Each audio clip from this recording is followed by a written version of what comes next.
జై గురుదేవ. దత్తాత్రేయ స్వామి వారి మరొక గురువు మిడత. ఈ మిడతను చూసి స్వామి ఏమి గ్రహించాను అని చెప్తున్నారంటే, ఆ దీపం యొక్క కాంతికి ఆ మిడత ఆకర్షింపబడుతుంది. ఆ దీపం యొక్క వెలుగు ఏమిటా అని ఆత్రంతో ఆ వెలుగుని ఏదో ఆస్వాదించాలని, దాన్ని అనుభవించాలని చెప్పి ఆ దీపం యొక్క వెలుగు దగ్గరికి వెళ్తుంది అన్నమాట మిడత. వెళ్ళటంతో ఏమవుతుందో తెలుసు, ఇంకా అది ఖాళీ బూడిదైపోతుంది. అది దీన్ని గమనించారన్నమాట దత్తాత్రేయ స్వామి వారు. గమనించి దీని నుంచి నేను గ్రహించింది ఏమిటి అని చెప్తున్నారు స్వామి.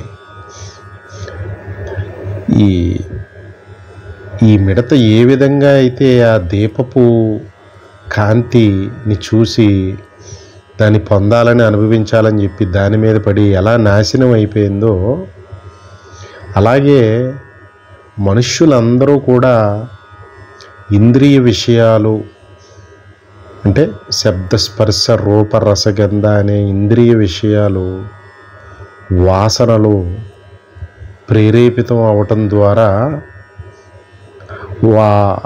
ఇంద్రియ విషయాలను అనుభవించాలని చెప్పి వాటి వైపు పరుగులు పెట్టి ఆ మిడత నాశనం అయినట్టుగానే మనుషులందరూ నాశనం అయిపోతున్నారు అని చెప్పి గ్రహించాను అని చెప్పి దత్తాత్రేయ స్వామి వారి సూచన అన్నమాట. ఇది చాలా గంభీరమైన విషయం. ఇంతకు ముందే చెప్పుకున్నట్టు దత్తాత్రేయ స్వామి వారే ఆది గురువు. ఆయనే సర్వతంత్ర స్వతంత్రులు. మరి పైగా ఎంతో వినయంగా నాకు 24 మంది గురువులు, వారిని చూచి ఏం చెయ్యాలో ఏం చేయకూడదో నేర్చుకున్నానని ఎంత వినయంగా ఎందుకు చెప్పుకోవాల్సి వస్తుందంటే, స్వామి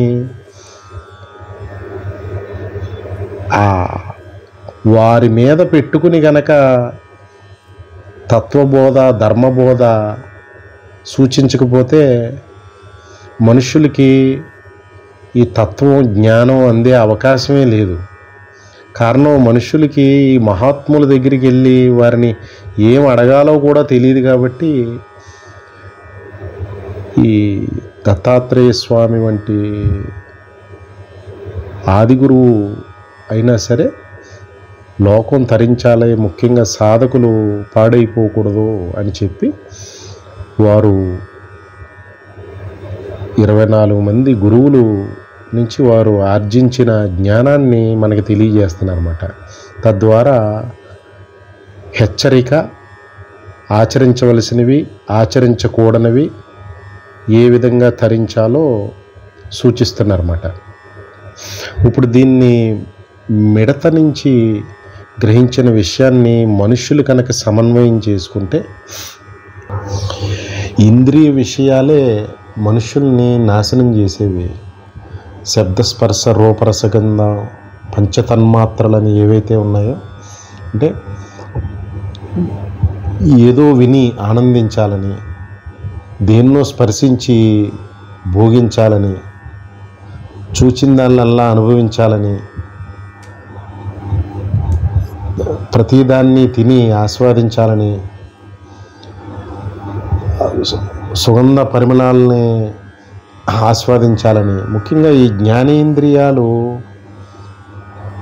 బయట నుంచి కంటి ద్వారా చూడటం మూలాన్ని ఈ జ్ఞానేంద్రియాలు ప్రేరేపితమై ఈ పంచతన్మాత్రలు అంటే ఈ వాసనలు, ఈ ఇంద్రియ విషయాలు, ఈ 5 జ్ఞానేంద్రియాలకి సంబంధించిన ఇంద్రియ విషయాలు, శబ్దస్పర్శ రూపరసగంధం ఏవైతే ఉన్నాయో వాటిని బయట నుంచి కంటి ద్వారా చూడటం వలన ఇవి ప్రేరేపితమై వాటిని అనుభవించడానికి పరుగు పెడతా ఉంటారు అన్నమాట మనుషులు.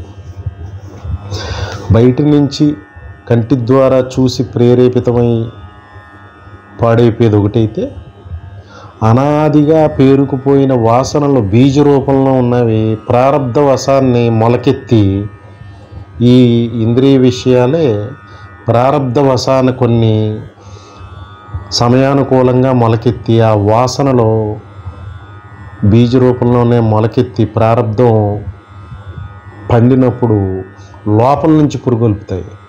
అంటే బయట నుంచి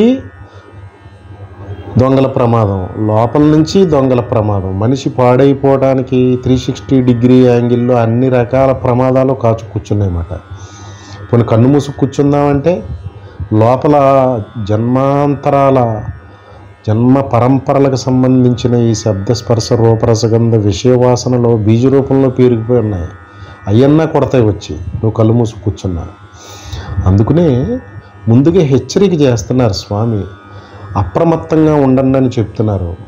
తర్వాత సాధన ద్వారా వీటిని జయించడానికి మార్గాన్ని అనాదిగా మహాత్ములు చెప్పే ఉన్నారు. దత్తాత్రేయ స్వామి చైతన్యంతో వచ్చిన వారే సద్గురుదేవులు ఎవరైనా. ఆ మహాత్ములందరూ వారు తరించి వారి అడుగుజాడల్ని విడిచి వెళ్ళారు సాధకులకి. ఆ మార్గాన్ని పట్టుకుని వెళ్ళిపోతే ఈ స్వామి సూచిస్తున్నటువంటి ప్రమాదాన్ని ఎలాగా దాటవచ్చో మనకు తెలుస్తుంది అన్నమాట. అదే సాధన.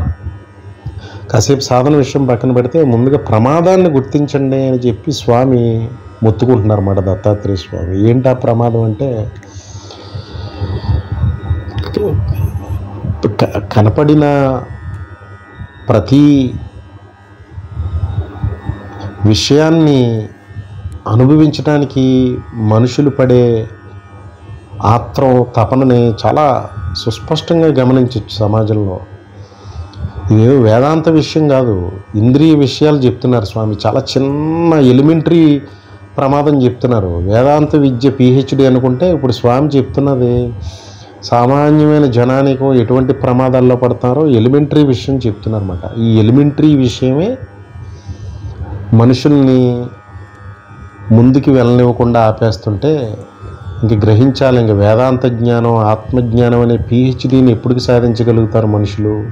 అందుకని ముందు స్వామి ఎలిమెంటరీ ఆస్పెక్ట్స్, ఈ ఇంద్రియ విషయాల దగ్గర మనిషి ఎలా పాడైపోతాడో అనేది ఆ ఇంద్రియ నిగ్రహం లేక మనో నిగ్రహం లేక స్వామి సూచిస్తున్నారన్నమాట. ఆ మిడత దానికి ఇంకా బుద్ధి లేదు, దానికి మనుష్యునికి తప్పితే మిగతా ఏ జీవరాశికి బుద్ధిని ప్రసాదించలేదు ఆ మహా చైతన్యం. ఆ బుద్ధి లేక దానికి దీపం చూడగానే దాని సహజ నైజం దానివైపు ఆకర్షింపబడి అందులోకి పడటం నాశనం అవటం ఒకేసారి జరుగుతాయి. పోనీ అందులోకి వెళ్ళి ఇది ఏంది భోగాన్ని అనుభవిద్దాం అనుకుందో, పోనీ అది అనుభవించి తర్వాత బూడిదవటం కాదు, అందులో పడటం బూడిదవటం ఒకేసారి జరుగుతాయి. అంటే మనుష్యులు ఈ శబ్ద స్పర్శ రూప రసగంధ పంచతన్మాత్ర ఇంద్రియ విషయాలను అనుభవించడానికి వెళ్ళటము నాశనం అవటం విడివిడిగా జరగవు, ఒకేసారి జరుగుతాయి. ఆ మిడతలాగా కాలి మసైపోతారు. జాగ్రత్త. ముందు ఇంద్రియ విషయాల్ని ప్రేరేపించే బాహ్యపరమైన లంపటాలు పెట్టుకోకండి. లోపల నుంచి దొంగలు ఎలాగో జన్మాంతర వాసనలు ఉన్నాయి, వాటిని సాధన ద్వారా ఆ దొంగల్ని నాశనం చేసి, బయట నుంచి పురుకొల్పుతున్న దొంగల్ని సాధన ద్వారా నాశనం చేసి ఈ ఇంద్రియ విషయాలకు సంబంధించిన లంపటత్వంలో పడకుండా ఉంటే ముందుగా గట్టెక్కుతారు అని చెప్పి స్వామి హెచ్చరిక చేస్తున్నారన్నమాట. లోకంలో చాలా సహజమైనటువంటి ఇంద్రియ విషయ వ్యామోహాన్ని ఒక 2-3 ఉదాహరణలతో కనుక గమనిస్తే పిల్లలకి ఉపయోగపడుతుంది. ముఖ్యంగా అత్యంత ప్రధానమైన ఇంద్రియ విషయం మనుషుల్ని పాడు చేసేది కలిపురుషుణ్ణి బ్రహ్మగారు కలి యుగాన్ని పాలించడానికి ఆహ్వానించినప్పుడు ఆ కలిపురుషుడు ఒక చేత్తో మర్మావయవాన్ని, ఒక చేత్తో నాలుకని పట్టుకుని గంతులు వేస్తూ పిశాచ రూపంలో బ్రహ్మగారి దగ్గరికి వస్తాడనమాట. బ్రహ్మగారే అడిలిపోతారు, ఏంటిది నీ రూపం ఎలా ఉందని. అప్పుడు మీరు ఈ కలియుగాన్ని పాలించమని నన్ను పిలుస్తున్నారు, నా తత్వం ఏంటంటే మనుషులందరినీ జిహ్వ కాముకుల్ని ఇంద్రియ విషయ లోలత్వంలో పడేసి జిహ్వ కాముకుల్ని చేస్తాను. అంటే చూచిందల్లా తినేసి దాన్నల్లా అనుభవించేలాగా చేసి విపరీతమైన కామ ప్రభావానికి గురి చేస్తాను, విపరీతమైన తిండిపోతనానికి గురి చేస్తానని చెప్పేటప్పటికి బ్రహ్మగారు సరే మరి కలియుగ లక్షణం సృష్టి రచన ప్రకారం నువ్వే సరైనడు అని చెప్పి బ్రహ్మగారు పంపుతారన్నమాట. అంటే ఈ ఇంద్రియ విషయాలు ఏమో కాదు, కలి ప్రభావం, కలి మలం అని గ్రహించాలి. ఆ మిడత దీపాన్ని చూసి ఆకర్షింపబడి దేన్ని పొందడానికి వెళ్ళి నాశనం అయిపోయిందో, మనుషులు కూడా ఆ ఇంద్రియ సుఖాలను అనుభవించడానికి వెళ్ళి అనుభవిస్తున్నామని అనుకుంటూ ఉంటారు. అక్కడ అనుభవించి పాడైపోవటం కాదు, స్టెప్ 1 అది, స్టెప్ 2 ఇది కాదు, రెండు ఒకేసారి జరుగుతాయి. ఆ రెండోది పాడైపోవడం అనేది నీకు తెలియట్లేదు అంతే. నువ్వు అనుభవిస్తున్నప్పుడే నువ్వు మిడతలాగా బుగ్గిపాలు దాన్ని కనపడుతుందే, నీది లోపల నుంచి దగ్ధమైపోతున్నావు నువ్వు అని చెప్తున్నారన్నమాట స్వామి. అంటే మనుషులు కలియుగంలో సహజంగా జిహ్వ చాపల్యానికి లోనవుతారు, నాలికని నిగ్రహించుకోలేరు, రుచులను జయించలేరు, చూచిన దాన్నల్లా తినేయటమే. అది అది ఆరోగ్యకరమైనదా, శారీరక ఆరోగ్యాన్ని మానసిక ఆరోగ్యాన్ని చేకూర్చేదేనా, ధర్మార్జితంగా సంపాదించిన డబ్బుతో వండినదేనా, శుచితో కూడినదేనా, ఏమి ఆలోచించటం ఉండదు. ఆకలి వేసినా వేయకపోయినా అది శుచైనా అశుచితో కూడుకున్న కడుపులో పాడేయటమే. తద్వారా రోగాల పుట్ట అయిపోతుందన్నమాట మనుష్యుల దేహాలన్నీ. దానికి తోడు విషతుల్యమైన ఆహారం, నకిలీ ఆహారం అంతా. అందుకని దత్తాత్రేయ స్వామి ఆనాడే హెచ్చరించారు, ఇంద్రియ విషయాలు, ఆ ఇంద్రియ వాసనను పురికల్పుతుంటే దాని వెనకాల పడకండి, ఎంతవరకు అంతవరకే ఉండండి అని. తినటానికి బతకటం కాదు, బతకటానికి తినాలి. మరి ఎందుకు బతుకుతున్నామంటే జీవిత లక్ష్యాన్ని చేరడానికి, ఇంద్రియ విషయాలను అనుభవించడానికి కాదు అని స్వామి హెచ్చరిక. ఇక్కడ ప్రమాదాన్ని ఎత్తి చూపుతున్నారు. అంటే ఆ జిహ్వ కాముకుల్ని చేసేస్తాడన్నమాట కలిపురుషుడు. అంటే నాలిక ప్రతిదాన్ని రుచి చూడాలని చూస్తుంది. దీనికి జాగ్రత్తగా ఉండాలి, ఆరోగ్యం పాడవుతుంది. దేహ ఆరోగ్యం లేకపోతే ఆధ్యాత్మిక సాధన అలా ఉంచు, ముందు లౌకికపరమైన నీ కర్తవ్యాన్ని కూడా నిర్వర్తించలేవు, ఆ మిడతలాగా బూడిదైపోతావు అని చెప్తున్నారన్నమాట. తర్వాత రెండోది ఇంకొక ప్రమాదకరమైన ఇంద్రియ విషయం కామం, లస్ట్ మాట. ఆ స్త్రీల రూప సౌందర్యాలని చూసి పురుషుడు ఆకర్షింపబడతాం, పురుషుల శారీరక సౌష్టం, ఆ బలం, ఆ అందం చూసి స్త్రీలు ఆకర్షింపబడటం. తద్వారా ధర్మాధర్మాలు మర్చిన వివాహ బంధానికి సంబంధించిన ధర్మపరమైన భోగం కాకుండా అధర్మపరమైన భోగ మార్గాల్ని మనుషులు వెతుక్కుని తద్వారా రకరకాల ప్రమాదాల్లో పడుతూ ఉంటారన్నమాట ఈ కామాన్ని జయించలేక. ఇంతటి బలవంతమైన ఇంద్రియ విషయాలు దీన్ని జయించడం సామాన్య విషయం కాదని చెప్పే మన మహాత్ములు ఋషులు వివాహ వ్యవస్థను ఏర్పాటు చేశారు. ఈ కామాన్ని జయించడం అందరికీ సాధ్యమయ్యే విషయం కాదని. అందుకనే విద్యాభ్యాసం జరుగుతున్నప్పుడు ఆ విద్యార్థుల్ని బ్రహ్మచర్యాశ్రమంలో ఉన్నారు అని అంటారన్నమాట.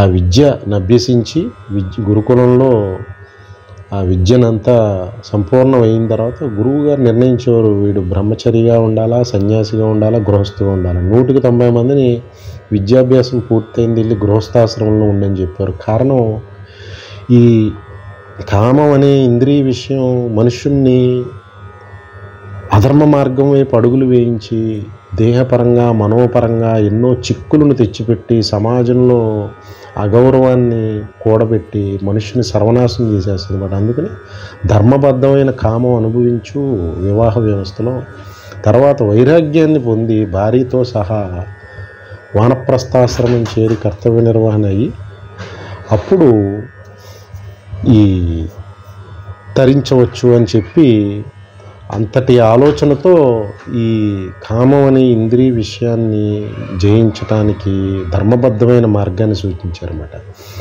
అది పక్కన పెడితే ఇప్పుడు సమాజాన్ని చూస్తుంటే బ్రహ్మచర్య ఆశ్రమం లేదు, సన్యాసాశ్రమం లేదు.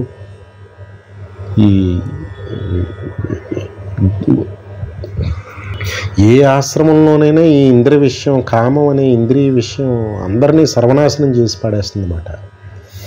అందుకని దాన్ని దత్తాత్రేయ స్వామి గ్రహించి మిడత వలె మాడిపోతారో మసైపోతారో కామం అనే ఇంద్రియ విషయానికి జాగ్రత్త సుమా, ఈ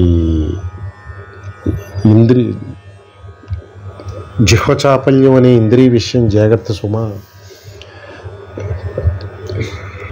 ఈ మొత్తానికి ఈ శబ్ద స్పర్శ రూప రసగంధ జ్ఞానేంద్రియాలు అంటే కళ్ళు, ముక్కు, చెవులు, చర్మం, నాలుక, ఈ 5 ఒక్కొక్క రకమైన విషయానికి గురి చేస్తాయన్నమాట. విషయ లంపటత్వాన్ని గురి చేస్తాయి. వాటి ప్రయోజనం ఎంతవరకో అంతవరకు ధర్మబద్ధంగా వాటిని నిగ్రహించుకుని వాటి ఆ మిడత వలె ఆ దీపానికి ఆకర్షింపబడక మనుషులు ఈ ఇంద్రియ విషయాలకు ఆకర్షింపబడక జీవితంలో ప్రమాదాలను కొని తెచ్చుకోకుండా చాలా అప్రమత్తంగా ఉండవలసిన ఆవశ్యకత ఎంతైనా ఉంది అని చెప్తున్నారు మాట స్వామి. అంటే కాస్త తాత్వికంగా సమన్వయం చేసుకుంటే దేన్నైతే అనుభవించటానికి మనం సిద్ధమవుతున్నామో ఆ అగ్నిలోనే, ఆ విషయ వాసనలో అనే అగ్నిలోనే పడి జీవుడు నాశనం అయిపోతాడు అన్నమాట. అంటే అనుభవించి తృప్తి పడినోడు ఎవడు లేడు. అక్కడే వైరాగ్యం మహాభాగ్యం అవుతుంది అన్నమాట. అగ్నిలో హోమగుండంలో ఎన్నో సమిదలను వేస్తూ నెయ్యి వేస్తూ ఆ హోమగుండాన్ని ఆపటం అంటే కుదరదు. అందుకనే దాన్ని అనలం అంటారు. వేసే కొద్దీ మండుతూనే ఉంటుంది. అలాగే ఇంద్రియ విషయాలను అనుభవించే కొద్దీ తృప్తి దక్కేది కాదది. అనుభవించటం ఆపితే అప్పుడు నువ్వు వాటి బారిన పడవు. వాటి బాధలని అవి పెట్టే బాధలకి గురికావు. లేదంటే సర్వనాశనం చేసేస్తాయి. ఆ మిడతని ఆ దీపం నాశనం చేసినట్టు కాదు. ఆ దీపం తప్పే ఉంది. ఆ మిడత యొక్క చాపల్యమే దాన్ని నాశనం చేస్తుంది. అలాగే మనుష్యుల యొక్క చాపల్యమే మనుష్యులను నాశనం చేస్తుంది అని చెప్పి గ్రహించండి అని దత్తాత్రేయ స్వామి ఎంతో అప్రమత్తంగా ఉండవలసిన విషయాన్ని చాలా సుస్పష్టంగా చెప్తున్నారన్నమాట. మరి ప్రమాదం చెప్పారు, బాగానే ఉందండి, మరి ఎలాగా అని చెప్పి సామాన్యమైన లౌకికుడు అహంకారి అడగడు. కానీ సాధకుడికి భయం వేస్తుంది ఇలాంటి విషయం విన్నప్పుడు. ఆ సాధకుడు వాడికే శాస్త్రం అంతా కర్మ భక్తి ధ్యాన సాధనలో చెప్పిన శ్రవణ మనన నిధిధ్యాసలు చెప్పినాయి. అంతకంటే ముందుగా ఇంద్రియ మనో నిగ్రహాన్ని దత్తాత్రేయ స్వామి హెచ్చరిక చేసినట్టుగా దాన్ని గ్రహిస్తే సాధన మొదలవుతుంది అన్నమాట. ఆ ప్రయత్నపూర్వకమైన ఇంద్రియ మనో నిగ్రహంతో మొదలుపెట్టిన సాధన నిష్కామ కర్మ, నిష్కామ భక్తి ధ్యానాల ద్వారా అత్యున్నతమైన స్థాయికి చేరి ఈ ఇంద్రియ విషయాలు ఈ సాధన యొక్క శక్తి ద్వారా ఇంద్రియ విషయాలన్నీ కూడా నిగ్రహింపబడతాయి. ఇదే సాధన యొక్క ప్రయోజనం. ఈ సాధన అంటూ అసలు లేకపోతే మనుష్యుడు ఏ విధంగానూ తరించడానికి అవకాశం లేదు. అందుకనే జీవిత పరమలక్ష్యం ఆత్మజ్ఞానం అని చెప్పి ఉపనిషత్తులు, మహాత్ముల అడుగుజాడలు ఘోషించడానికి కారణం ఇదే. సాధన చేసి తన్ను తాను తెలుసుకోవడానికే ప్రతి మనుష్య జీవుడు పుట్టాడు. దీన్ని మరిచి ఇంద్రియ విషయ లంపటత్వంలో అనుభవించి ఆనందిద్దామని అనుకుంటే మిడతవైపోతావు, జాగ్రత్త. అందుకని సాధనల వైపు అడుగులే. ఆ సాధనే నిన్ను ఈ ఇంద్రియ నిగ్రహాన్ని చేకూర్చి ఇంద్రియ విషయాలనే ఆ లంపటత్వం నుంచి, ఆ ప్రమాదం నుంచి రక్షిస్తుంది. సాధన వైపు అడుగులు వేయని దత్తాత్రేయ స్వామి ఇండైరెక్ట్గా సూచిస్తున్నారు అన్నమాట. సర్వం శ్రీ సద్గురార్పణమస్తు. జై గురుదత్త.